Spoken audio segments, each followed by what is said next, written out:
கன்னடம் தாய் வீடு என்றிருந்தாலும் கன்னி உன் மறு வீடு தென்னகமாகும். கங்கையில் மேலான காவிரி தீர்த்தம் மங்கள நீராட முன்வினை தீர்க்கும்.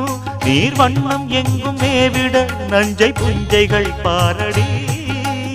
ஊர் வண்ணம் என்ன கூறுவேன் தெய்வலோகமேதானடி. வேறெங்கு சென்ற போதிலும் இந்த இன்பங்கள் ஏதடி. ஸ்ரீரங்க ரங்கநாதனின் பாதம் வந்தனம் செய்யடி. ஸ்ரீதேவி ரங்கநாயகி நாமம் சந்ததம் சொல்லடி. இன்பம் பொங்கும் தென்கங்கை நீராடி சென்றல் போல நீராடடி. மஞ்சள் குங்குமம் மங்கை நீ சூடி தெய்வ பாசுரம் பாடடி.